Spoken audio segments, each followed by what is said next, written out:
Bom, dando continuidade, né, aula 29, continuando aí os slides que eu estava mostrando anteriormente, vou falar bem rapidamente, né, sobre a principal fonte de energia elétrica no Brasil. Boa parte das hidrelétricas de grande porte instaladas no Brasil, elas estão instaladas em bacias hidrográficas, em rios, onde tem várias usinas uma atrás da outra. Esse rio aqui, por exemplo, né, não vou entrar em detalhes, né, mas estão vendo aqui que tem vários rios, como esse, esse, tá?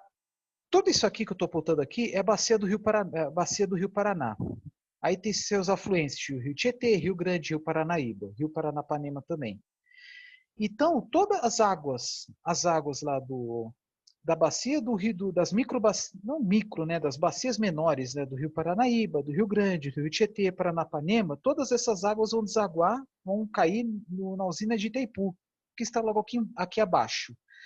Então, a usina de Itaipu que eu estou apontando aqui, ela recebe águas de usinas que estão a sua montante. Então, sua montante, que são todas essas aqui, ó. Aí vocês podem imaginar que existem em torno de 30, 40 usinas, né? Todas essas aqui são de grande porte, mas tem umas de pequeno porte, micro usinas, pequenas centrais, enfim. E essas funcionam como paredões para regular a vazão, para que não vá muita água de mais ou água de menos, né? Para as usinas que estão logo a jusante. E aí chega aqui a usina de Itaipu, né?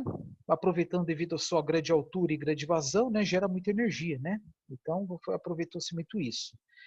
Então o grande chamariz das usinas brasileiras é o planejamento para que construa várias usinas no mesmo rio e otimize a gestão de água, tá? Então, é bem melhor, por exemplo, construir várias usinas em um rio só do que uma usina para vários rios.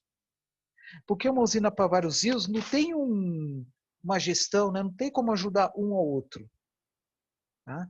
Então, por exemplo, né, numa época de muitas cheias e tal, água demais, né? Então, as usinas que estão mais próximas das nascentes, elas podem segurar para que não tenha água demais nas outras. Aproveitando, né, gerando mais energia possível com menos água. Tá? E isso contribuiu, né, para que a geração elétrica brasileira tornasse aí predominantemente hidrelétrica, né?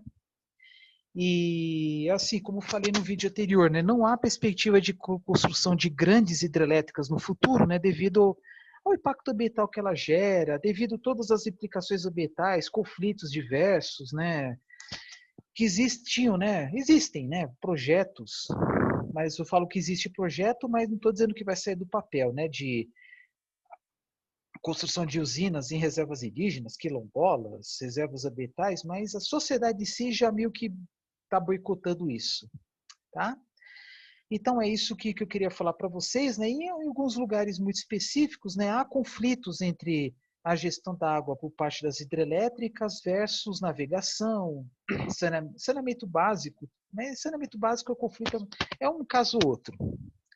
Mas no caso do Rio Tietê, né, teve uma época em que houve aí o conflito, né, entre a água para ser usada para geração elétrica versus a água disponível para navegação. Porque muitos desses rios aqui estão instaladas eclusas, né, que possibilitaram a formação de hidrovias, né, com passagem de barcaças para transporte de areia, cascalho, madeira, grãos e assim por diante, né, diminuindo o custo de transporte, né, em comparação ao transporte por ferrovia ou rodovia. Isso é bastante legal, né? Mais informações, né? Mais, assim, tem muita coisa para falar aqui, né? Mas tem outras disciplinas que eu leciono que eu falo isso com maiores detalhes. Sei lá, energia, engenharia meio ambiente, novas tecnologias para transformação da energia, entre outros, ao qual não leciono, que falamos, né, não apenas eu, mas outros professores falamos sobre esses assuntos com mais detalhes, tá? E, bom, tem umas informações aqui que eu já passei, mas essa aqui é bem interessante. Estão vendo aqui, né, perspectiva para 2021 da capacidade de regularização do Sistema Interligado Nacional diminuir para 3,35 meses. O que significa isso? O tempo médio de acumulação da água. O ideal é que fosse em torno de 6. Por quê? Chove lá em janeiro, fevereiro, para usar água em junho, julho e agosto. Mas a quantidade de água que passa nos reservatórios está diminuindo, talvez por mudanças climáticas, talvez aí por interferências aí, né, ambientais, né, se plantasse mais, se recuperasse mais matas ciliares, recuperasse mais nascentes, isso ajudaria. Aqui em 1970 foi 25 meses. Isto é, a água que cai em 1970 poderia ser usada apenas em 1972. Mas também por quê? Porque nessa época construiu-se mais usinas a reservatório, aquelas lá que formam áreas alagadas maiores. Mas devido aí a campanhas, né, por parte da sociedade, né, contra os impactos negativos por parte das grandes centrais hidrelétricas, houve uma prioridade na construção de usinas a fio d'água, onde a capacidade de armazenamento de água é menor. Então tem dois motivos de ter caído isso aqui, esse valor.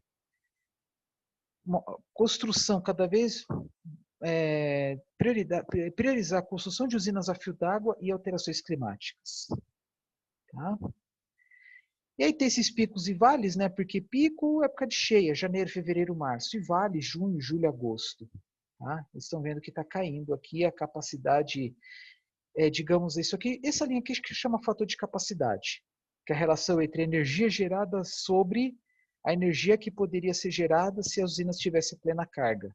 Infelizmente está diminuindo. A de 2006 a 2018 abaixou de 85% para 68%. Agora, se tivesse dado mais prioridade à construção de usinas a biomassa, solar ou eólica, menos água poderia ser usada para geração elétrica e mais água poderia ser armazenada para usar a plena carga, isto é, esperaria encher mais os reservatórios. E assim, às vezes, aparece na mídia, né? A capacidade, não, desculpa, capacidade não. Na usina, sei lá, de Sobradinho, tem 60%, está sendo ocupado de 60% da sua capacidade. 60% até que é bom, mas poderia ser 100%, né? Já teve usinas aí, né? Inclusive Sobradinho já chegou a 6%. E 6% já era algo crítico. Tá? Quando fala aqui regimento da turbina, regimento de gerador, regimento da turbina, conversão de energia hidráulica e energia mecânica, potência de eixo. Então, a cada 100 joules de energia que passa pela energia hidráulica, 100 unidades de energia, consegue gerar 93, 95, 94 unidades de energia. E o gerador, né? A cada 100 unidades de energia mecânica, a potência de eixo da turbina gera 97, 98 de energia elétrica. Então, a eficiência da hidrelétrica se dá pela multiplicação pelo produto desse valor por esse. Então, 93,24% vezes 97,5% vai dar algo em torno aí de 92,5%, talvez. Mais ou menos isso. Então, é 0,9324 vezes 0,975. Um vezes o outro. Então, a eficiência de uma hidrelétrica é o quê? É a relação entre a energia hidráulica e a energia elétrica gerada. Que é o quê?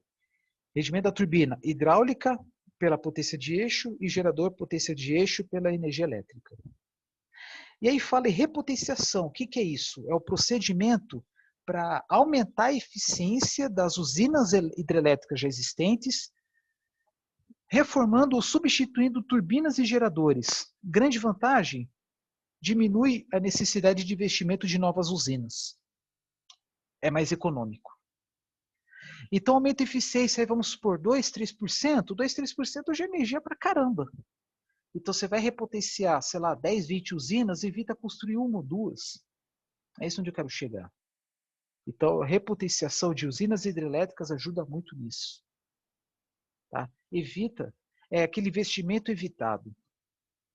Geração distribuída, já falei, né, que é aquela iniciativa de gerar energia elétrica em pequenas cargas, né, próximas ao mercado consumidor, por exemplo, instalar placas fotovoltaicas em cima dos telhados, que atualmente, né, disparado, né, principal fonte de de energia elétrica distribuída no Brasil. É solar fotovoltaica. Tá?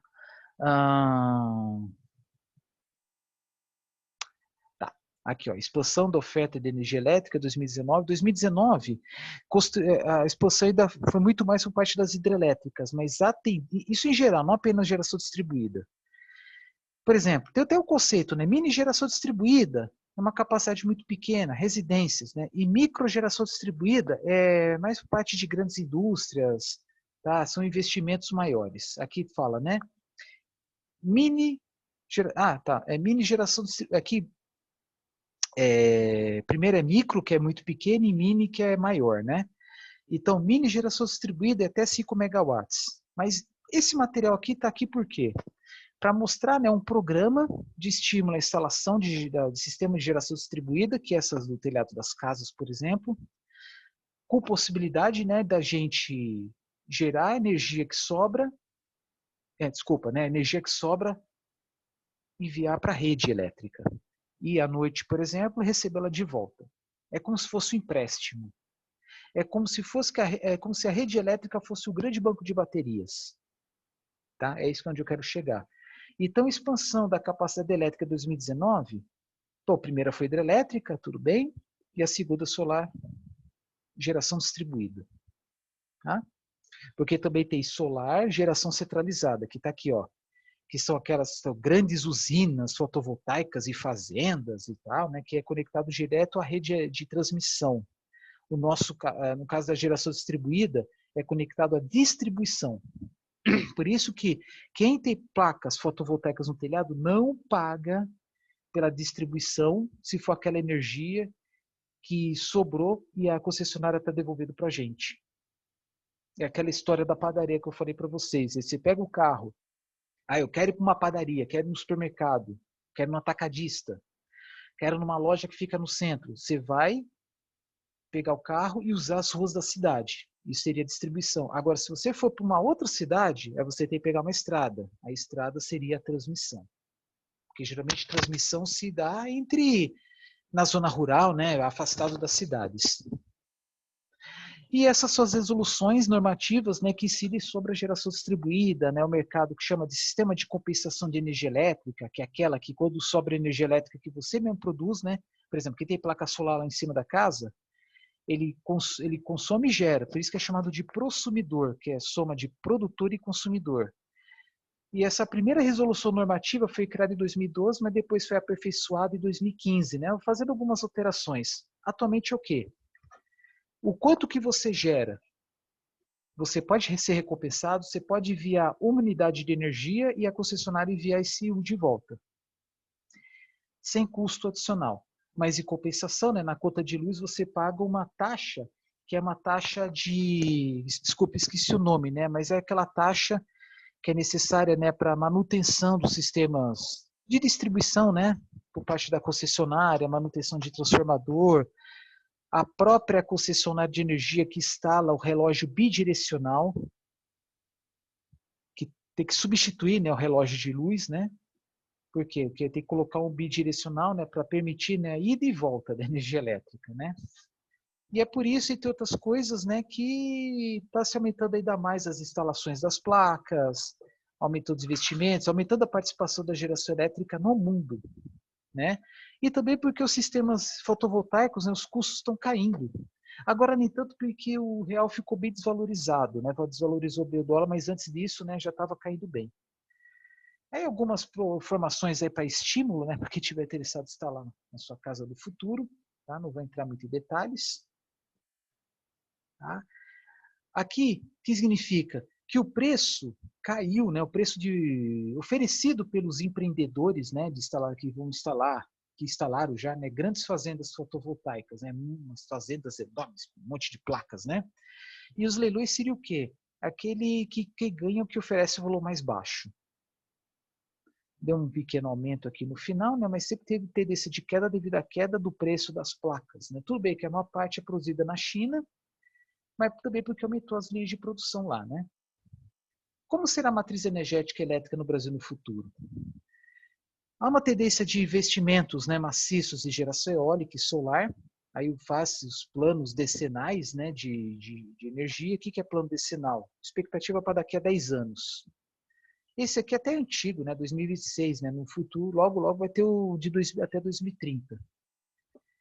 Alternativa para a ponta, o que seria? Medidas, né, para atenuar os problemas decorrentes ao fornecimento e consumo de energia no horário de pico, também chamado de horário de ponta. Medidas de eficiência energética, por exemplo, geração apenas para aquele momento. É aquela situação em que você tem lá o empreendimento que poderia ser usado 24 horas por dia, mas você usa apenas em pequenos períodos. Por exemplo, salões de festas. Muitas vezes ocorre só de final de semana, mas durante a semana fica fechado. E existe até plano para 2050, mas é claro, né? Ninguém sabe direito o que vai acontecer no ano que vem, imagina em 2050. Mas uma coisa muito importante que eu quero mostrar para vocês. O que são tecnologias disruptivas? Tecnologias disruptivas são todas aquelas tecnologias que vêm para mudar radicalmente os nossos hábitos. Por exemplo, smartphones são tecnologias disruptivas, porque a partir dali dá para fazer muita coisa que antigamente fazia de uma forma unitária. Por exemplo, o smartphone dá para acessar a internet, dá para elaborar um pequeno trabalho, agenda, calendário, ligações, né, telefônicas, escrever e-mails, tira foto, muita coisa. Acessar informações bancárias, jogos. Então, o que precisava de muita coisa, depois ficou tudo para o computador e depois ficou tudo para o smartphone. Outra tecnologia disruptiva, já na área de energia, carro elétrico. Por quê? Você pode abastecer na tua casa. Isso é uma tecnologia disruptiva. Outra coisa também, gerar energia elétrica na sua casa. Vamos supor, alguém tem módulos fotovoltaicos no telhado. Você mesmo está gerando sua energia elétrica. É uma tecnologia disruptiva. Entre outras que podemos pensar, né? Nós tem várias, né? Aí tem algumas mais específicas, pensando assim, em desenvolvimento de materiais, né? Vou entrar aqui, vai, só para fingir curiosidade. Vai. Tudo bem que esse material que eu vou abrir aqui é mais pensando na geração elétrica, tá? Mas tem outras tecnologias disruptivas aí por trás, né? Acho que no popular, né, mais conhecido são os smartphones. Mas pode pensar, como falei agora, né? Acesso de dados bancários, usando aplicativos, né? Pode acontecer. Né? Mas essa do carro elétrico eu acho legal. A geração elétrica na sua própria casa, interessante. Né? E assim por diante. Vamos ver se eu consigo carregar aqui. Eu vou até deixar de compartilhar aqui e compartilhar esse PDF que está abrindo aqui. Bom, para acelerar, né? Vou escrever aqui uma palavra mais. Não precisa. Aí tem aqui, né? Não vou entrar em detalhes aqui. Produção e consumo de hidrogênio. Tá? Que é um insumo energético que não tem nada 100% assim puro na natureza, mas tem lá suas vantagens, né? Como se usar hidrogênio nos carros, diminuir as emissões, praticamente não tem mais emissões, tá? Eu não vou entrar em detalhes aqui. Que mais? Lembrei. Investimento em armazenamento de energia. Vamos supor que você tenha placas fotovoltaicas na tua casa e você não queira nem saber mais da concessionária de energia. Você pode colocar o banco de baterias na tua casa, durante o dia gera energia e armazena no banco de baterias na tua casa para usar à noite. Aí você fica totalmente desvinculado da concessionária. É uma tecnologia disruptiva. Aí fala energia gerada nos oceanos, não vou entrar em detalhes aqui, tem umas tecnologias para geração de energia das ondas, diferença das marés, tá? Tem disciplina específica que eu falo sobre isso. Produzir etanol usando a celulose, que está chamado etanol lignocelulósico de segunda geração, né? Que é etanol usando palha, madeira, cascas, tá? Bagaço. Biorefinaria, o que seria? Uma modalidade de indústria em que produz substâncias de origem vegetal, pode até ser mais animal, mas é mais vegetal, para substituir derivados de petróleo, como combustível, matéria-prima para a produção de plásticos, e assim por diante. E aqui até fala, por exemplo, produção termonuclear em pequenas usinas, né? Aqui fala navio plataforma, né? Extrair gás natural, comprimir e levar para navios que transportam gás natural líquido, isso já tem na Austrália. Né? Tem uns aqui que não são muito conhecidos por nós, né? Mas fusão nuclear que eu falei que ainda está em pesquisa. Isso é legal, gente. Transmissão de energia elétrica sem fio, que é uma teoria bem antiga, lá da época de Tesla, Nikola Tesla, mas está se pesquisando bastante. Tá? E é isso, gente. Tá? Aí, lembrando de um ou outro, já é mais que o suficiente. Tá? Deixa eu aqui parar de compartilhar, voltando aqui à apresentação. Opa. Eita, besteira aqui. Tem que voltar tudo. Cadê? Quando fala, por exemplo, o que vai acontecer daqui a alguns anos, nós não sabemos o que vai acontecer com a economia no ano que vem, por exemplo, né? Então, existe aí várias simulações, né, para ter uma breve estimativa do que vai acontecer. Mas, claro, depende muito das nossas... O que vai acontecer no nosso futuro depende muito das nossas atitudes. Como assim? Investimentos maiores, por exemplo, em geração nuclear. Pode acontecer. Claro que isso é muito político, né? Mas, enfim, investimento, em vez de investir mais em geração termonuclear, investir muito em carros elétricos, né? Oferecendo subsídios, apoio. E aí, se for investir mais em carros elétricos, aí vai alterar muito a dinâmica, né, da geração e consumo de energia elétrica. Talvez precisando instalar mais usinas, porque o impacto no sistema interligado nacional vai alterar, vai ter um outro impacto. Investir mais ou menos em biomassa, mais ou menos em geração nuclear, mais ou menos em geração distribuída. Existem várias simulações. A perspectiva de subir consideravelmente o preço do gás natural, ou manter estável, ou cair, mesma coisa petróleo. Investir mais em repotenciação de centrais hidrelétricas, que eu falei agora há pouco, instalar hidrelétricas em reservas indígenas, quilombolas. Então, tem lá, né, uma possibilidade maior, muito maior ou não muito maior de geração elétrica, ou até mesmo de queda. Por exemplo, possibilidade de estagnação econômica. Tá? Eu vou falar bem rapidamente, não vou falar do processo de funcionamento, mas vou falar dos impactos. Né? A principal matriz elétrica no Brasil são as hidrelétricas. Vantagens: energia elétrica barata, desenvolvimento de hidrovias, devido aí à formação, né, digamos, alagamento de áreas que antigamente eram pedregosas, com cascatas, aí fica fica montante a um nível só, né, algo mais calma, né, permitindo a navegação por trecho maior. Só que, claro, precisa investir em eclusas. Desvantagem: alteração do equilíbrio ambiental, né, porque fica mais difícil dos peixes subirem, aí tanto que tem usinas como a de Itaipu, onde foi construído aí um grande escadão aí para os peixes, né, para Piracema, mas mesmo assim o impacto é considerável, né, diminui-se geralmente a população de peixes. Mas em alguns lugares houve uma exceção, ao contrário, aumentou, porque formou-se locais, áreas, né, de água mais calma, e aí permitiu, né, o aumento da população de peixes, né. E aí tem questão, uma outra vantagem também, né, que é o desenvolvimento de áreas para turismo, formação de praias, mas tem uma grande desvantagem, né, que é o alagamento de grandes áreas, cara, de florestas. O custo social é alto, né? Às vezes tem que construir uma estrada totalmente nova, com uma ponte maior, reconstruir ferrovia, reconstruir cidades, indústrias, áreas agrícolas, até a questão emocional da pessoa que tem que ser remanejada, às vezes não paga uma indenização adequada, enfim, né?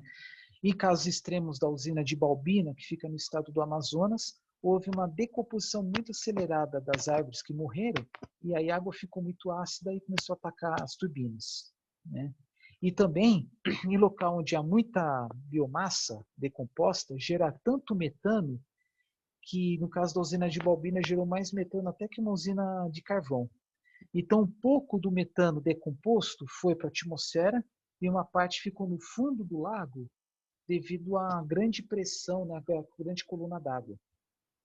A não ser na altura do vertedouro ou do duto, como vocês estão vendo aqui, né, onde um pouco do metano pode ser drenado e ir para a atmosfera.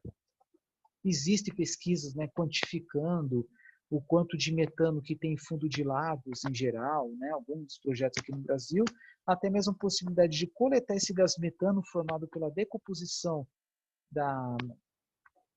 como se fala, né, das florestas que tinham antes, né, coletar para queimar no motor. Tá? Bom, o que mais? Exemplos, né, com a área alagada, né? Aí vocês imaginam o que tinha antes. Onde estão as usinas, né? A maior parte estão próximas a grandes mercados consumidores, tá? Por exemplo, aqui na região sudeste e também sul do Brasil. Aqui no caso, né, são exemplos de usinas termoelétricas, né? Dando exemplo, usinas a gás natural. Aqui de baixo se não me falha a memória, aqui queima gás de aterro. Alguns aterros sanitários no Brasil já tem, mas há um potencial enorme para aumentar, sei lá, 10, 20, 30 vezes. Né? Mesma coisa, gás proveniente de dejetos de animais e também dá para gerar energia também usando gás das estações de tratamento de esgoto, como mostrei em vídeos anteriores. Tá? Não vou entrar em detalhes aqui, mas uma grande dificuldade técnica, né, nas usinas termoelétricas, né, que não consegue aproveitar tanta energia assim. Né? Então, fala eficiências aqui, por exemplo, 56,6 está entre as mais altas. Isto é, 100 unidades de energia do combustível consegue gerar apenas 56 por parte da energia elétrica e também calor, que muitas vezes é usado aí para geração adicional de energia elétrica ou por parte de uma indústria. Eu não vou entrar em detalhes aqui do processo termodinâmico, tá? Isso aí tem disciplinas que falam sobre isso. Mas claro que os avanços tecnológicos, processos de eficiência energética, claro que os valores tendem a aumentar. Isso é normal.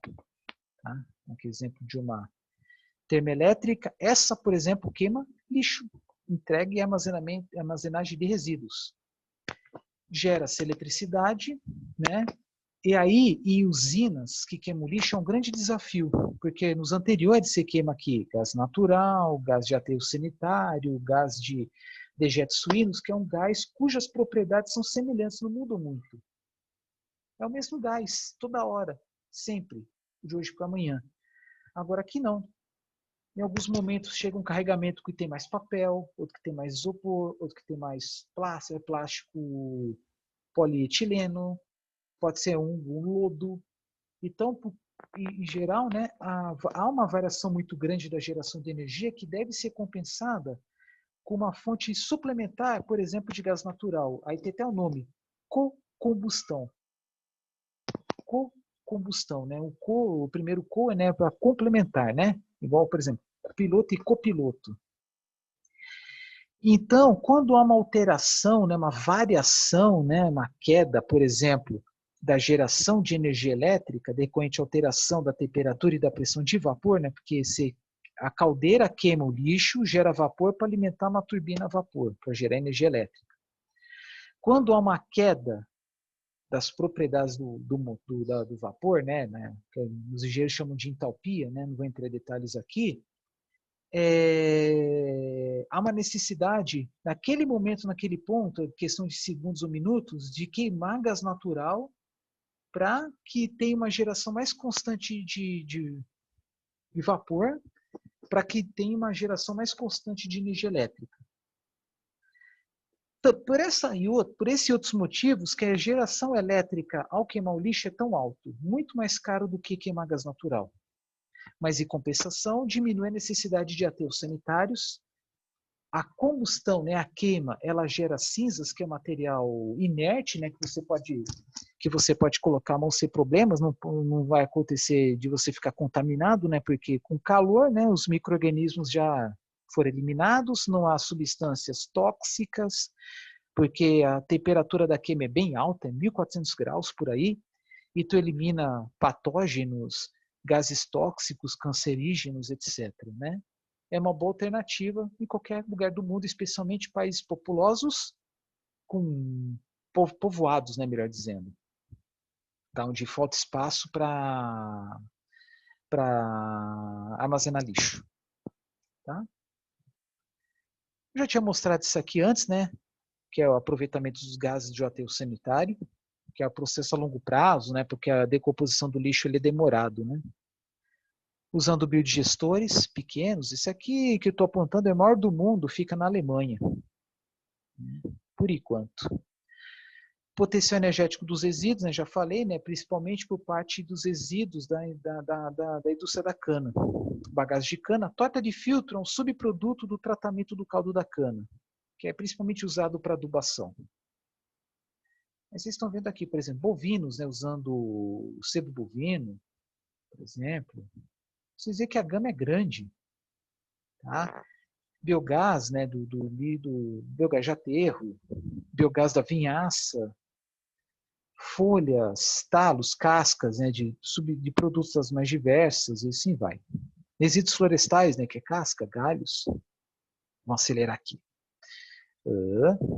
Aí é um exemplo, né, de jazida de carvão. Né? Eu sei que de baixo aqui é na Alemanha, assim, de cima é na Austrália. Olha o impacto visual que causa, né? Parece pequeno, mas é gigante. E aí, usinas a carvão mineral, né, liberando aí vapor de água, gás da queima do carvão, enfim, né? Imagina o impacto. Aqui o exemplo, né? Se não me engano, esse aqui é no Rio Grande do Sul, que é acho que o único estado do Brasil, não um dos poucos, tem no Ceará também, mas é o único estado do Brasil que produz e consome carvão mineral para geração de energia elétrica. Usina nuclear de Angra dos Reis. Aí tem geração eólica onshore no continente e offshore no mar. Tem impactos? Tem. No caso lá da mortandade de morcegos, de aves, né? Dizem que gera ondas eletromagnéticas que podem causar até interferência à saúde das pessoas, né? Quem mora perto se sente incomodada pelo ruído e possivelmente pelas ondas eletromagnéticas. Mas essa segunda opção aí ainda está em estudos. Voltando aqui, né? Usina nuclear, né? O grande problema, né? É a destinação dos resíduos, né? Especialmente das cápsulas usadas que vão para um prédio onde tem um tanque de água especial que deixa armazenado lá por décadas. Mas vai chegar ao ponto que vai ter que construir outro prédio ou remanejar esses resíduos para outro lugar. Mas o maior impacto, ao meu ver, pontual, é o lançamento de água a uma temperatura, uma água residual, assim, água com calor residual, né, uma temperatura mais alta, que pode matar algas, peixes, alguns micro-organismos também.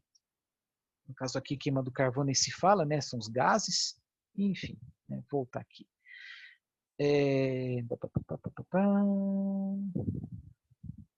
E a tendência é aumentar ainda mais, né, as estruturas eólicas, as pás, né, para gerar mais energia, né, para o custo do investimento cair, né, porque sempre procura, né, diminuir os custos de produção.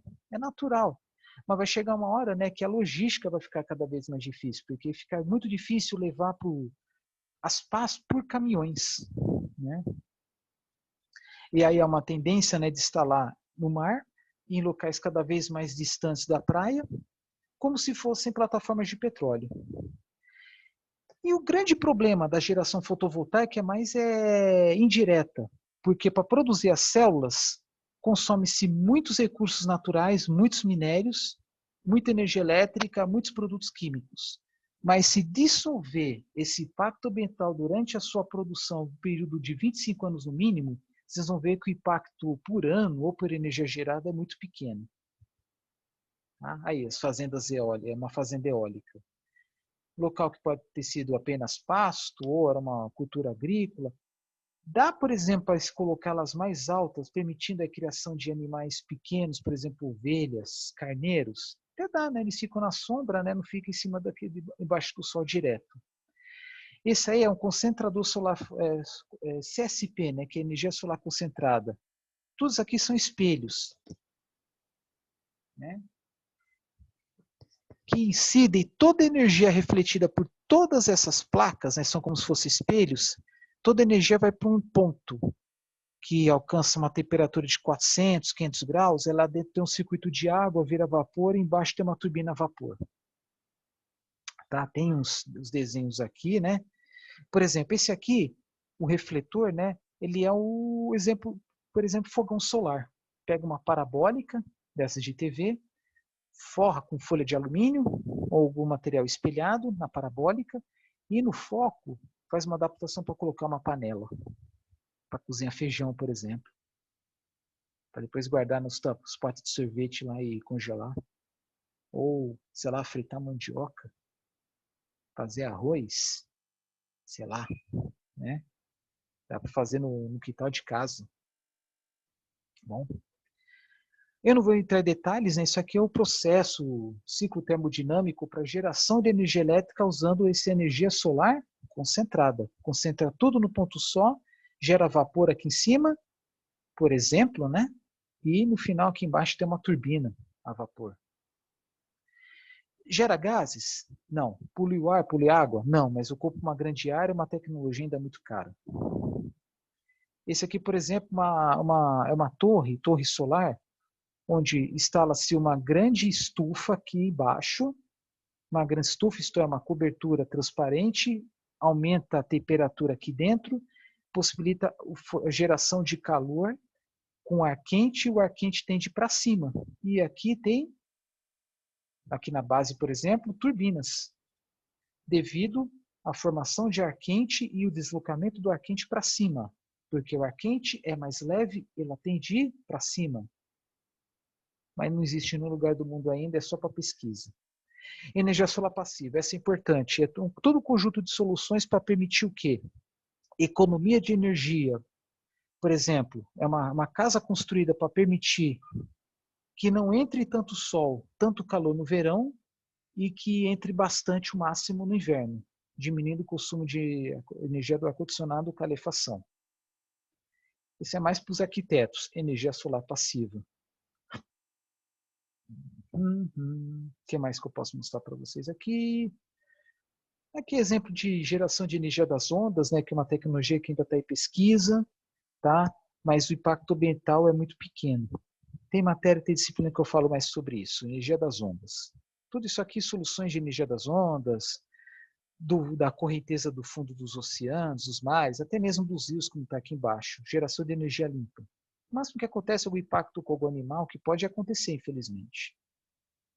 Energia das marés, não vou explicar aqui, né, mas é uma forma que, de certa forma, causa algum impacto ambiental, né? Tem disciplina que eu falo sobre isso, né? Mas existem algumas usinas no mundo, não tem no Brasil. Geotermia, o que seria? Pegar os vapores que tem no fundo, no subsolo, para gerar energia elétrica usando turbina a vapor. No Brasil não tem, porque não existe tecnologia para aproveitar uma quantidade tão pequena de energia geotérmica, que no mundo inteiro tem energia geotérmica, só que tem lugares que são viáveis economicamente. No Brasil nem não tem tecnologia para isso, porque o país, Brasil, está no meio de uma placa tectônica, que é a sul-americana, não está nas bordas. Aqui praticamente não tem terremoto, não tem vulcão, não tem geyser, que é esse vulcãozinho aqui, tá? Então é mais assim locais onde tem muitos terremotos, onde tem muita atividade sísmica. No Brasil tem energia geotérmica? Tem. Aquecimento de água em instâncias hidrotermais, tá? Onde tem água hidrotermal ou hidromineral, né? Água para fins medicinais. Tá bom? Não vou entrar muito em detalhes aqui.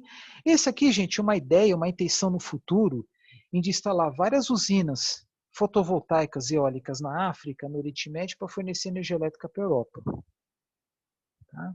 É uma intenção, uma ideia. Tá? Esse aqui, gente, aqui no Brasil é inviável. É uma possibilidade de pegar calor do subsolo, do quintal de casa. Por quê? Quanto maior a profundidade, quando falo maior profundidade, 2, 3 metros, um pouquinho mais, né? Não muito, mais estável, menor a variação de temperatura. Então, se lá fora está nevando, ou está muito frio, você pode pegar calor de subsolo. E se tiver muito calor, o calor pode ir para o solo. Tá? É o exemplo de aquecimento interno das casas usando o subsolo para fornecer calor no inverno ou receber no verão para que no ambiente não fique muito quente. Aí inverno obter calor, verão expulsar calor. Mas o investimento é altíssimo, para padrões brasileiros não é viável. Tanto por causa do custo, quanto por causa das temperaturas aqui. Eficiência energética, a gente sempre tem que procurar, né? Eu falei antes do selo Procel, Compete, que é de veículos, fogões, né? Aí tem o PROCONV, que é um programa nacional de diminuição das emissões de poluentes, né, veiculares, eu tinha falado no começo, né? E até tem um termo aí que está popularizando agora, né? Descarbonizar, isto é, diminuir o consumo e emissão de carbono. Descentralizar, né, que é instalar, por exemplo, centrais, geração descentralizada, né, que também é chamada de geração distribuída, por exemplo, energia fotovoltaica nas casas. Digitalizar, que é instalar sistemas remotos, por exemplo, quem tem módulos fotovoltaicos em casa pode ver pelo celular como é que está a sua geração.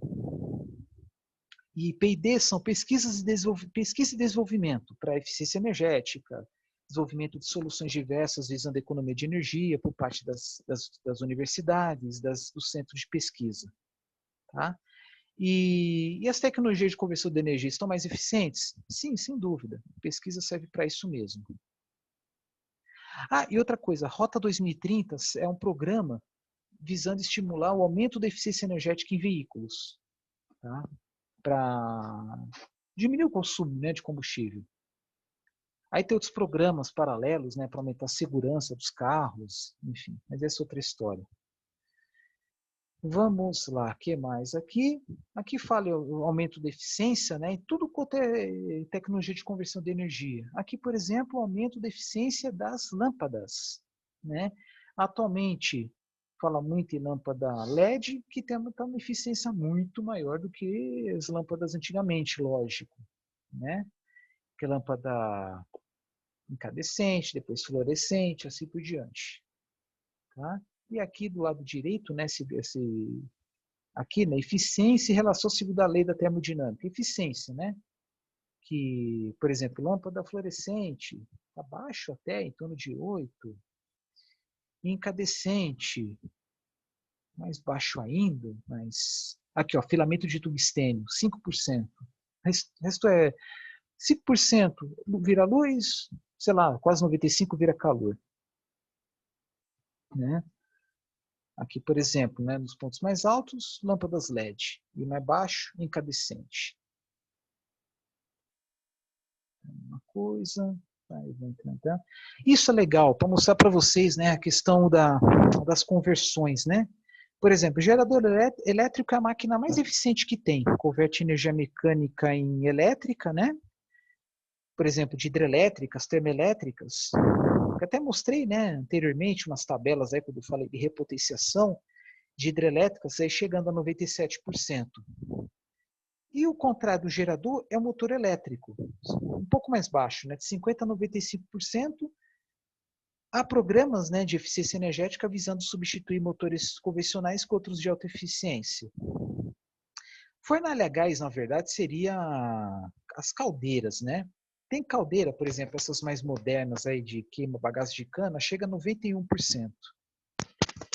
Turbinas eólicas é mais baixo, porque varia a velocidade dos ventos, tem as limitações técnicas, né, teóricas. Que mais?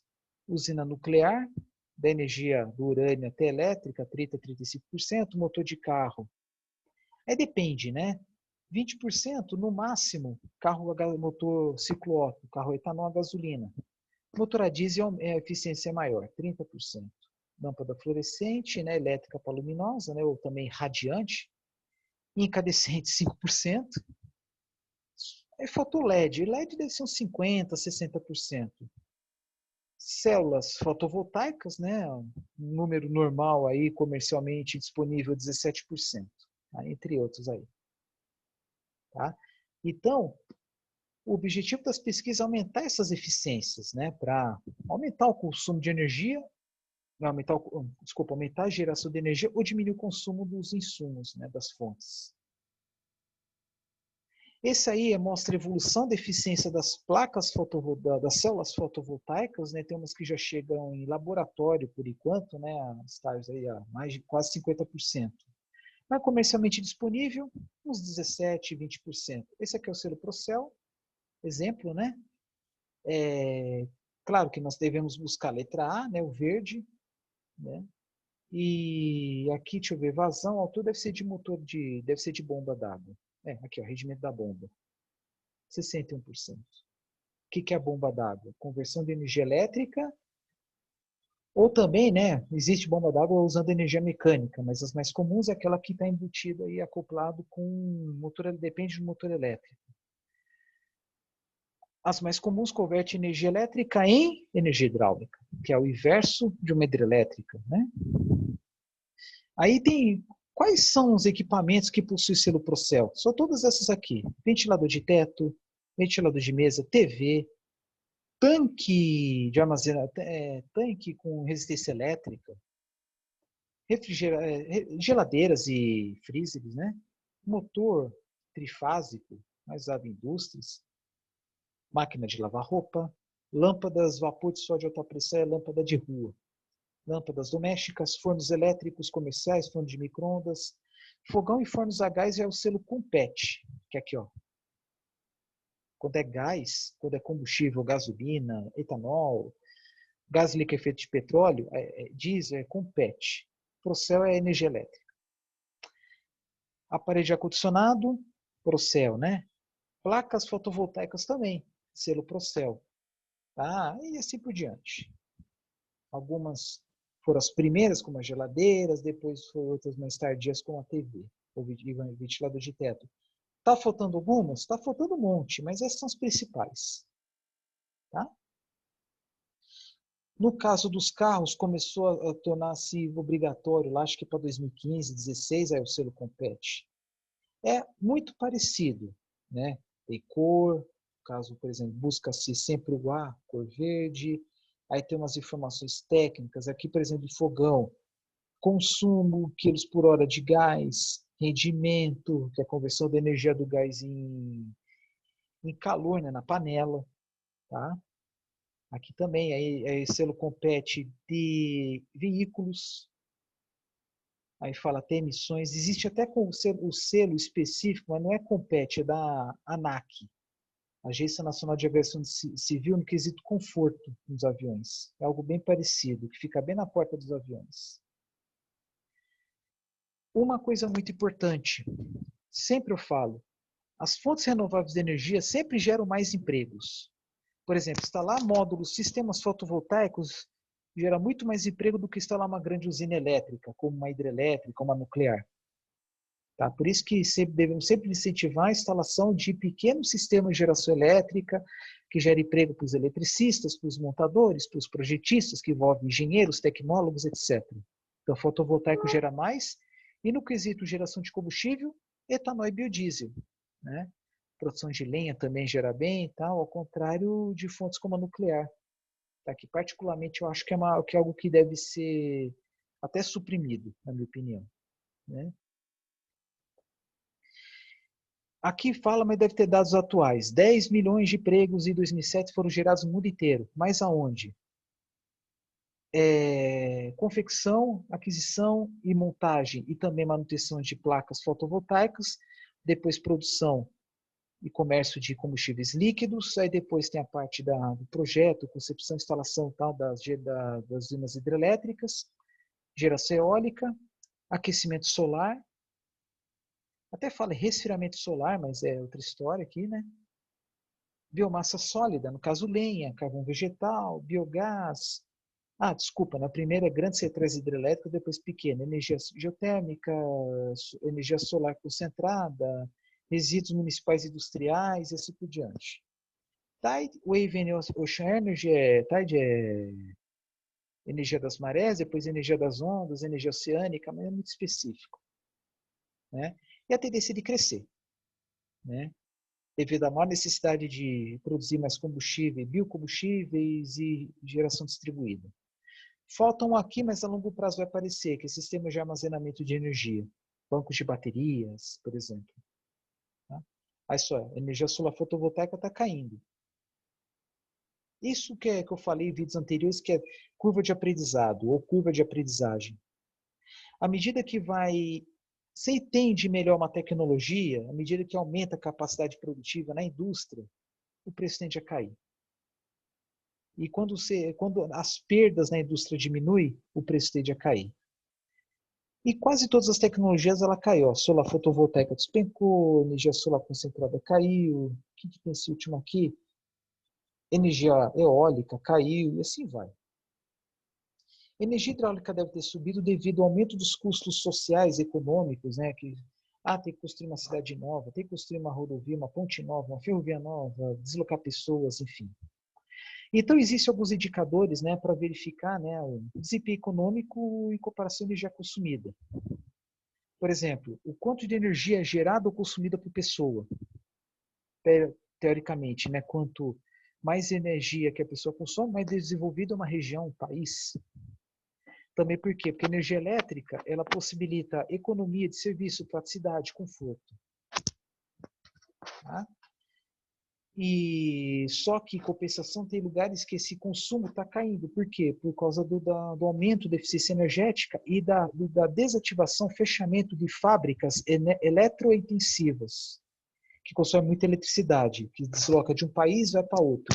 E aí a tendência é a energia consumida per capita também cair. Mas isso não significa que a qualidade de vida caiu também. Porque uma indústria pode ser substituída por outra. Nada impede, né? Então é tudo isso que estão falando aqui. Eu vou acelerar. E claro, né? Energia per capita no Brasil tem índices mais baixos em comparação aqui à China, né, que tem muitas indústrias, União Europeia e Estados Unidos. Quando eu falo energia, não é só eletricidade. Por exemplo, nos Estados Unidos é muito comum deslocamentos muito longos com carros pesados. Ao contrário da Europa, né, onde prima muito, né, nas cidades em geral, deslocamentos menores, uso do transporte público. Intensidade energética, né, que é o quê? Energia por renda gerada. Então, o que nós podemos observar? Isso foi no Brasil, que quando o consumo de energia por renda gerada aumentou, países onde estão passando por um processo de industrialização. Só que depois, né, desativa uma indústria para instalar uma outra mais moderna, então a tendência é cair, aqui, ó, 2017 para 2018. Aumenta a eficiência. Oferta em termos de energia por PIB. Aí tem outra unidade também, né, quantidade de energia pela renda gerada, né, que eu já falei. Aqui na China é maior, né, porque tem muitas indústrias de base, muitas indústrias energointensivas, em comparação a países como Estados Unidos e os da União Europeia. Tá? O Brasil está perto disso. Por exemplo, boa parte do aço produzido no mundo é produzido na China, boa parte dos plásticos também. Só para ter uma ideia. Aqui uma medida de sustentabilidade muito importante, que é a relação assim, entre energia gerada ou potência instalada sobre a área ocupada. Aqui vocês estão vendo, por exemplo, uma fazenda solar, aqui o último, é o que ocupa uma maior área. Tanto que as primeiras grandes fazendas solares foram instaladas em desertos. Deserto de Mojave, nos Estados Unidos, por exemplo. Tá aqui, ó. Ao passo que usinas geotérmicas, por exemplo, é as que ocupam menos espaço. Aqui, usina a carvão, né, está incluído, por exemplo, a área ocupada pelas jazidas de carvão. Bom? O fator de capacidade que eu tinha falado antes, né? Quanto maior o fator de capacidade, melhor, que é uma necessidade menor de instalar novas usinas. Mas cada tecnologia tem uma particularidade. Os maiores fatores de capacidade são aqueles de usinas que queimam combustíveis fósseis, onde não há interferência do meio ambiente, do ar, do sol ou das águas dos rios. Por exemplo, a usina geotérmica, eu não sei se está aqui, tem um fator de capacidade alto. É energia renovável, mas ela não depende da atmosfera. É o vapor que pega lá do subsolo. Então, onde eu quero chegar? De novo, né, o fator que vai de 0 a 1, que é um cálculo de divisão, que é a energia gerada em um determinado período de tempo, minuto, hora, dia, mês, ano, tanto faz, sobre aquela energia se ela fosse produzida a plena carga. Tá?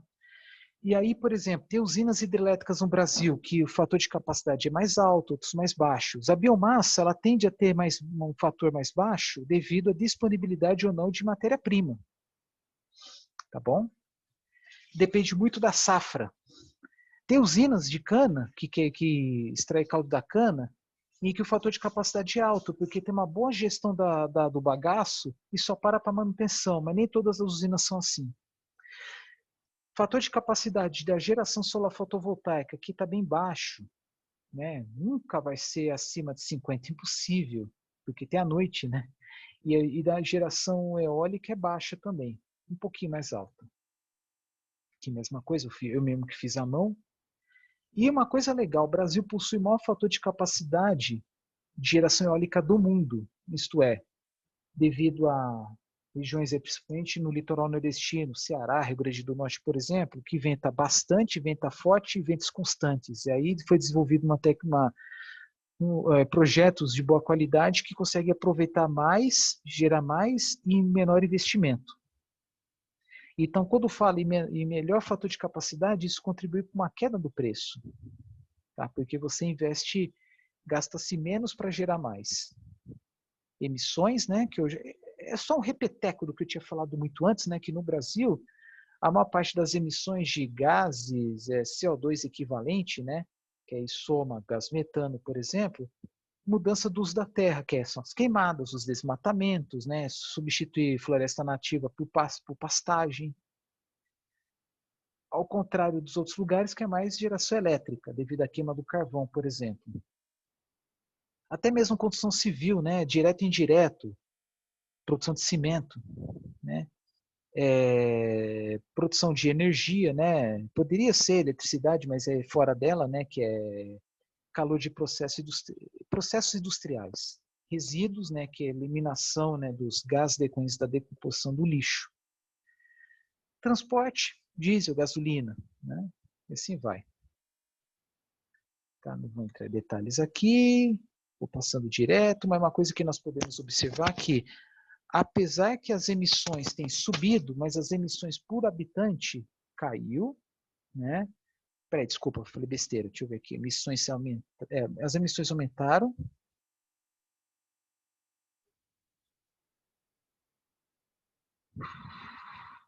Pensei que as emissões assim, aumentaram, mas não muito. Mas tá quase zerado. Mas uma coisa importante, né? As emissões aumentaram, aqui a população aumentou menos, né? Mas a tendência, né, das emissões diminuírem, né, caindo ainda mais devido aos avanços tecnológicos, mudanças de hábitos, enfim, né? Aqui é no mundo. Aqui é, o CDE, ou OECD, né, que é em inglês, o CDE é um conjunto de países que estão entre os mais desenvolvidos do mundo, né, que fala os países das Américas que não são da OCDE, o que inclui o Brasil. Aqui, no caso, as emissões aumentaram, a população aumentou menos, né? E aí tem umas unidades aqui, GDP, né, que é Produto Interno Bruto, que o Produto Interno Bruto cresceu mais ou menos a mesma coisa que as emissões, acho que até um pouco menos. Ao contrário do resto do mundo, na média do mundo, né, que a população, né, que esse GDP, PPP sobre população é renda per capita, ou melhor dizendo, Produto Interno Bruto per capita. Tá? É nome mais específico, é Produto Interno Bruto, paridade do poder de compra, muito específico. Tá? Que tem crescido mais ou menos na mesma proporção que a poluição, porém mais do que a população. Aí tem um gráfico que eu já tinha mostrado antes, né, que é esse aqui, mas esse aqui seria o quê? A partir de 2010, usando vários cenários, várias simulações, elas podem aumentar as emissões ou diminuir. Se 2% do PIB mundial ser investido em tecnologias verdes, a longo prazo vai ter essa queda aqui. Se não, na pior das hipóteses, continuar a subir. O modelo atual, sem investimento, sem incentivos, né? Sem subsídios adicionais. Mas tem alguns artifícios para diminuir as emissões, como a introdução dos biocombustíveis, aumento da participação das fontes renováveis de energia elétrica, né? Aumentar a eficiência dos veículos e os carros, né? Eficiência energética em geral nas indústrias, nas residências. Aqui fala-se sobre fator de emissão por energia elétrica gerada. Claro, né, que ao queimar carvão é muito pior do que queimar bagaço de cana, por exemplo, né? Mas mesmo assim, por que não é zero? Porque tem o óleo diesel queimado pelos caminhões que transportam o bagaço de cana. Ou algum veículo, né, que transporta lá dentro, né? Dentro mesmo, alguma máquina, sei lá, né? Durante o processo em si de transporte. Por isso que ele é tão baixo. Poderia ser até mais baixo. Tá? Por exemplo, aqui 4 do etanol. Por quê? Tudo bem que todo o CO2 emitido com a queima do etanol volta para absorvida pela planta via fotossíntese. Mas é porque quem que transporta a cana para a usina? Caminhões a diesel. Então, aqui, biomassa, o fator de emissão é baixíssimo, caso de unidades, dezenas, ao passo que o carvão chega na casa dos milhares de toneladas de CO2 equivalente por gigawatt-hora de energia gerada. Carvão emite até mais que óleo diesel, óleo combustível, gás natural. Entenderam? O fator esse fator de emissão pode ser por tecnologia, também pode ser por país. O Brasil possui uns valores bem baixos. Por quê? A geração elétrica é predominantemente renovável. De 2009 a 2013, o fator aumentou no Brasil por quê?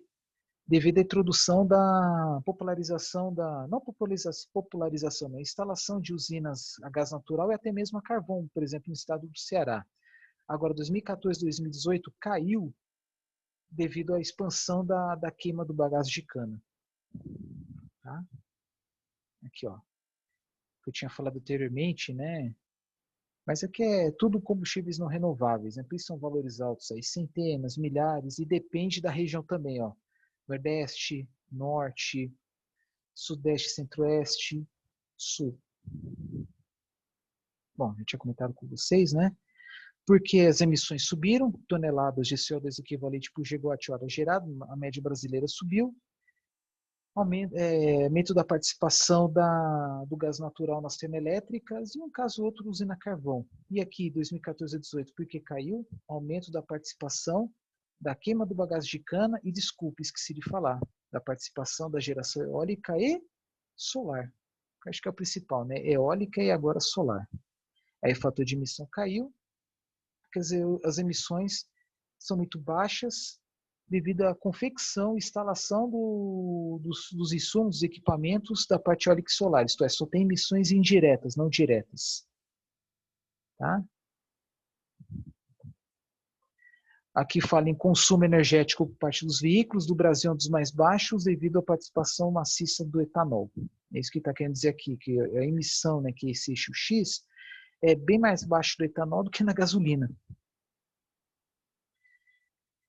Emissões por quilowatt-hora de eletricidade gerada, vocês estão vendo aqui, ó, Brasil tem os mais baixos, mas aí tem um gráfico, uma tabela que está bem melhor. Aqui, ó, Brasil, 0,093, mas tem os mais baixos. Paraguai, 0, porque quase toda a energia vem de duas hidrelétricas, Itaipu e a Ciretá, que ambos ficam no Rio Paraná.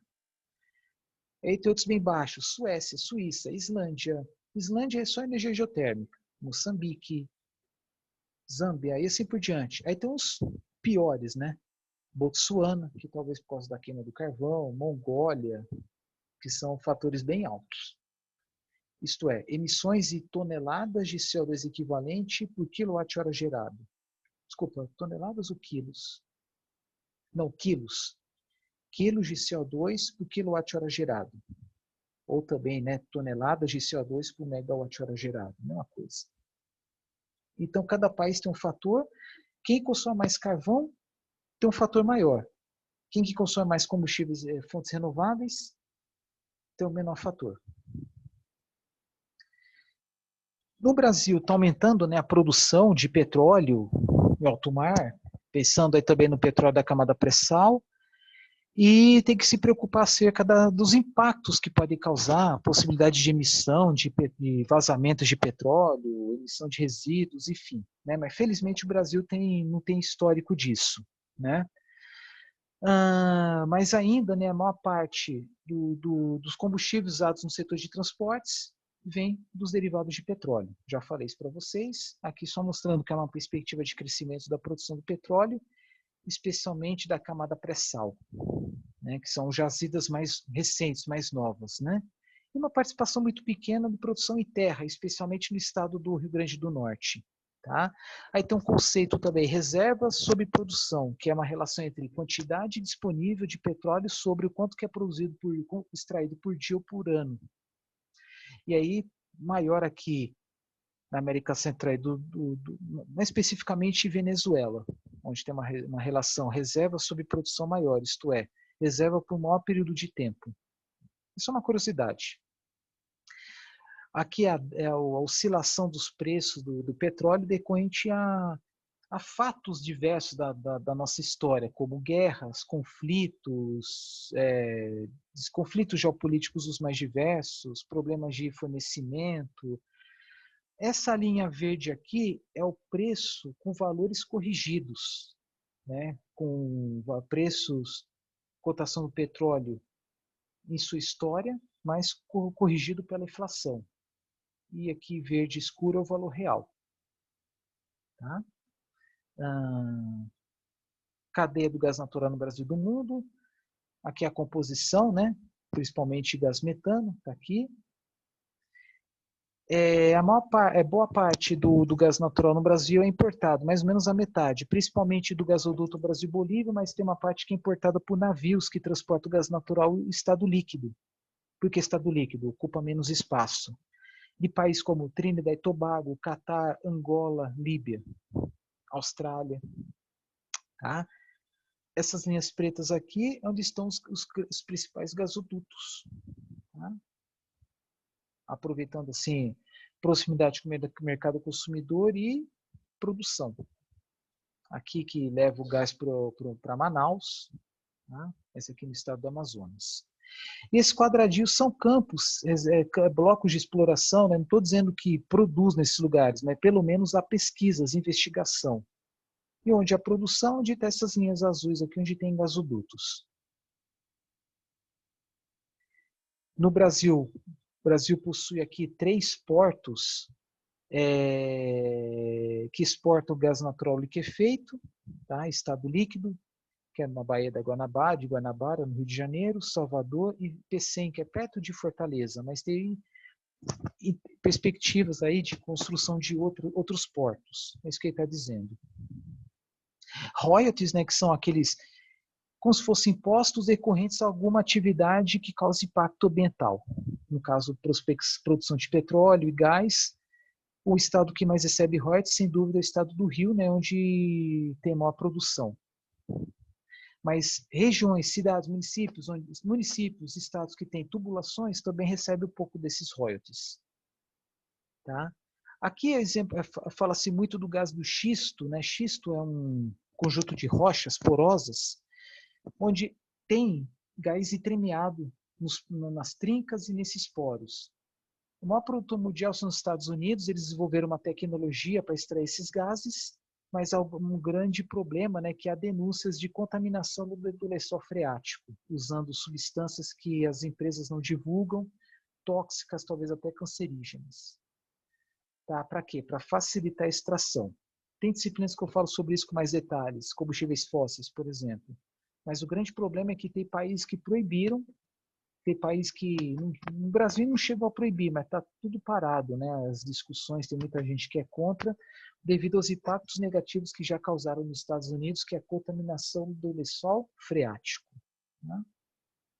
A maior produção do mundo está nos Estados Unidos, onde se extrai gases e também pode extrair também o óleo do xisto, mas é principalmente em jazidas e locais onde o xisto está mais raso, está mais próximo do solo, onde dá para extrair com o auxílio de máquinas.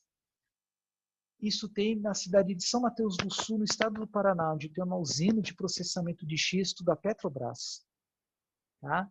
Armazenamento de energia, eu não vou entrar em detalhes aqui, existem várias tecnologias, mas o objetivo é adquirir energia elétrica quando estiver sobrando para fornecer momento de falta, ou também absorver essa energia quando está mais barato e fornecer quando está mais caro.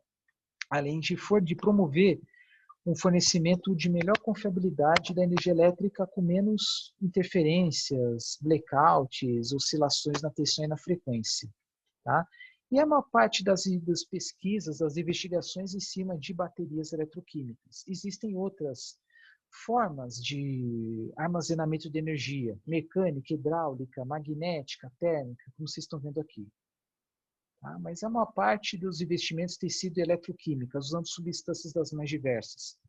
Lítio, níquel, cádmio, sódio, enxofre e assim por diante. Tá? E claro, né, É interessante falar sobre os impactos ambientais causados pela extração dos recursos naturais para a produção de baterias. Porque ao produzir metais, além do impacto ambiental causado pela extração dos minérios, há também impacto ambiental causado pelo processamento dos minérios, para a purificação. Tá? Mas da mesma forma que as placas fotovoltaicas e também os carros elétricos, o preço das baterias tem caído. E as baterias que, depois do tempo, né, a bateria de carro tem que ser trocada. Recomenda-se, né, sugere-se, melhor dizendo, bateria de carro ser usada depois em uma residência, por exemplo, uma aplicação estacionária. Tá? Dá vontade de explicar tudo isso aqui, né, mas o tempo é muito curto. Tá? Existem várias tecnologias de armazenamento de energia, não apenas eletroquímica, mas também hidráulica, ar comprimido e assim por diante. Tá? Estou terminando aqui, né? Isso aqui é só para lembrar, né, que tem duas fontes, né, de assim, quando falo em conversão de biomassa, né, coloquei aqui um gráfico mostrando, né, o uso da lenha, especialmente residências, setor agropecuário e muitas indústrias, e também o uso do carvão vegetal, principalmente por parte das siderúrgicas no Brasil que produz o aço verde, que é o único do mundo. Tá? Isso é muito bom. E onde é produzido esse carvão vegetal? Uma parte dela vem de madeira nativa, mas a maior parte do Brasil, felizmente, vem de florestas plantadas, especialmente no estado de Minas Gerais. Tá? Eu vou parar por aqui esse vídeo, tá? Aí, os próximos vídeos eu vou falar sobre transportes, né, em geral, tecnologias veiculares, enfim. Tá? Já falei demais. Até a próxima.